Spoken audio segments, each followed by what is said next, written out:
sehingga kemudian menguatkan keluarganya, kira-kira begitulah. Tapi waktu itu karena kesibukan Bilar, terus satu acara saya ketemu dengan Lesti, dia bilang, Gus, tahun depan aja deh hajinya. Oke, memang kalau maunya tahun depan, nanti kita carikan fasilitas lah, artinya tak bantu apa yang bisa saya bantu. Demikian juga dengan Nagita waktu itu ketemu saya bilang, tahun depan aja lah Gus, bareng-bareng. Bahkan Raffi waktu itu, udah Gus tahun depan haji sama saya. Nanti 20 saya ngurus semuanya, Raffi, termasuk si Lesti. Makanya feeling saya itu kenapa saya ajak haji, supaya keluarganya lebih kuat. Bahwa keluarga baru itu harus didukung. Karena memang pasangan yang benar-benar bertahan itu bukan pasangan yang benar-benar cocok, tetapi pasangan yang berusaha untuk saling mencocokkan. Kan saya selalu memberikan nasihat-nasihat pernikahan seperti itu. Nah, jadi yang benar-benar mampu bertahan bukan benar-benar cocok, tapi berusaha untuk saling mencocokkan. Makanya dari kemarin kenapa kalian tanya soal KDRT bagaimana, ini saya bingung gitu. Karena saya bingung dan saya tahu endingnya. Bahwa endingnya ini akan dicabut oleh Lesti atas nama anak atau atas nama cinta, itu sudah saya prediksi.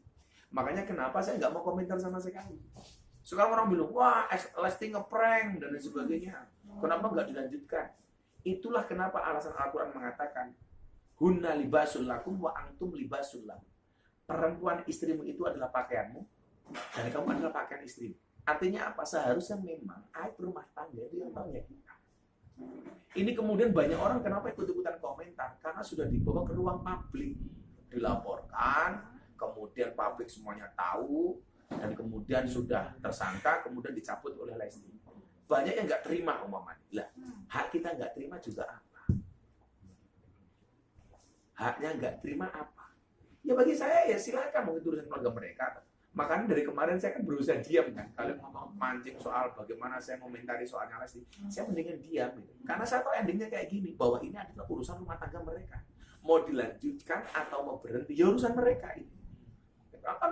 Ini kan kita publik sudah kadung kecewa loh. Urusan rumah tangga mereka yang tahu ya mereka. Ya Lesti ya bilang bahwa kemudian Lesti memberikan kesempatan kedua, ya sah-sah saja dong. Sah-sah saja. Kalau gitu ngapain dilaporkan? Loh, namanya juga orang emosi. Jangankan dengan suami, saya melaporkan orang, begitu orang lain tersangka, kemudian saya dimediasi, kemudian saya mencabut, kan boleh-boleh saja. Itu orang lain, apalagi suami istri. Terus seperti kita tahu, Lesti mencabut laporan itu kan setelah pulang dari bisa dibilang mungkin dapat inspirasi dari sana. Nah, apakah si tidak berangkatnya si Bilar ke Tanah Suci bisa dibilang ya satu teguran juga? Satu begini, ya mungkin karena Tanah Suci itu dengan segala keistimewaannya, Lesti di sana dapat ketenangan kan. Ketika dia melaporkan dalam keadaan emosi, ketika di sana dia tenang, sudah bisa menata batinnya sehingga dia tidak emosi, sehingga kemudian mungkin ini harus saya selesaikan secara baik-baik. Kenapa kita tidak berhusnuzon seperti itu? Kalau mungkin pertanyaannya kenapa sih Bilar nggak berangkat? Lalu bagaimana kemudian berangkat? Kemudian dia dilaporkan polisi, pasti kan nggak nyaman. Nah, pasti dia juga mikir, apalagi sudah dipanggil beberapa kali kan. Sehingga saya juga berpikirnya husnuzon saja. Mungkin di Tanah Suci si Dedek Lesti ini mendapatkan hidayah, hatinya lebih tenang. Kemudian ini bagaimanapun rumah tangga harus saya pertahankan. Gak ada yang salah. Kalau kemudian dilaporkan dicabut, ya sah-sah saja. Saya melaporkan kalian. Kemudian saya ternyata sudah berkurang emosi saya cabut. Boleh nggak? Boleh. Apalagi pasangan suami istri. Kenapa kita yang baper sebagai netizen? Kan lucu gitu loh. Terus ini ada yang menarik juga pada saat diungkap oleh pengacaranya pada saat mereka ribut itu, salah satunya adalah ketika Bilar berteriak saya talak satu kamu. Itu dalam khusus talak. Kalau talak satu kan masih bisa lucu. Iya, maksudnya mengeluarkan talak itu walaupun tidak di depan pengadilan agama itu sudah masuk. Ya sah. Bahkan talak itu guyon saja sah. Makanya jangan pernah bermain-main dengan talak.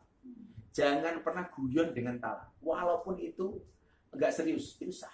Itu sah. Dan ingat, abghadul halal indallahi at-talaq. Perkara halal tapi dibenci oleh Allah itu adalah talak.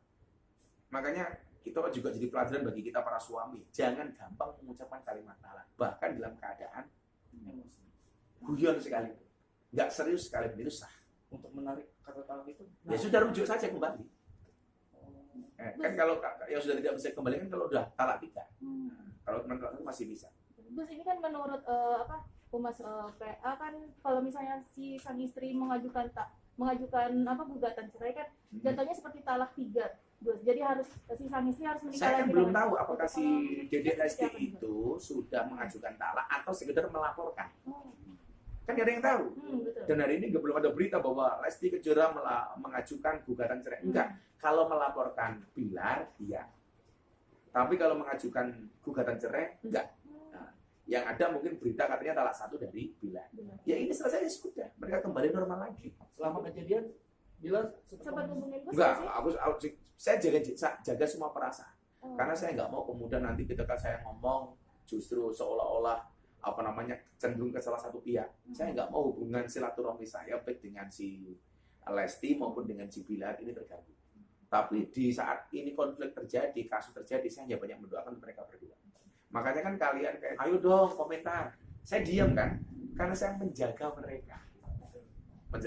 Hari ini saya berani ngomong, karena mungkin ini solusi terbaik. Solusi terbaik, si Bilar juga udah pulang. Kita doakan mudah-mudahan mereka bisa menata kembali sesuatu yang sudah retak, walaupun ini tidak mudah, ini berat. Makanya jangan diperberat, diperparah dengan komentar-komentar yang justru akan menyakiti mereka. Karena bagaimanapun keluarga muda gitu. Gus, ini sebelum adanya permasalahan tersebut dari pihak Bilar atau Lesti pernah nggak sih konsultasi ke Gus perihal pernikahan gitu? Pas mau haji itu memang Bilar bilang sama saya, kenapa saya juga pengen segera haji, Gus. Walaupun dia bilang, Gus, nanti saya takut kalau haji kan saya masih muda sama Lesti dan sebagainya. Saya bilang, haji itu tidak harus tunggu tua. Justru kalau kamu pengen merasa nyaman, keluargamu terjaga, salah satu dengan ibadah haji. Terus dia bilang, pokoknya saya sering dinasihati ya Gus, saya pengen belajar ngaji serius nih. Dan salah satu dulu artis yang pengen buat kajian itu ya si Bilar. Terus tapi kita masih nakal loh Gus, artinya nakal itu canom lah, anak muda itu ya. Belum bisa taat 100%. Jangankan kamu, Bilar, aku juga sama. Artinya untuk memotivasi mereka. Jadi salah satu dulu yang berinisiatif untuk bikin pengajian. Bahkan saya dulu menawarkan begini, kalau orang Jawa namanya pengajian sarimbit. Sarimbit itu apa? Suami istri. Nah, mungkin dengan kejadiannya malah saya pengen itu. Ada pengajian artis suami istri. Sehingga materinya tentang keluarga. Kan keren tuh. Oh, ada si Atta Aurel, si Bilar Lesti, kemudian Raffi Nagita, pasangan suami istri. Jadi materinya adalah tentang keluarga. Itu kan keren. Apalagi keluarga muda kan. Oke ya. ada lagi nggak? Oke, Gus, mungkin ada pesan sedikit nih untuk keluarga Leslar sendiri. Kalau saya untuk mereka berdua, untuk Lesti dan Rizky Bilar, anak-anakku, bahwa sekolah yang paling panjang itu adalah sekolah rumah tangga. Yang kita tidak boleh menyerah dengan keadaan apapun. Dan perjuangan dalam rumah tangga itu semuanya berpahala. Hari ini kalian diuji oleh Allah dengan masalah ini. Yakinlah badai itu datang tidak untuk mengganggu hidupmu, tapi untuk membersihkan jalan. Dan untuk netizen, ya sudahlah. Bahwa keluarga mereka ya udah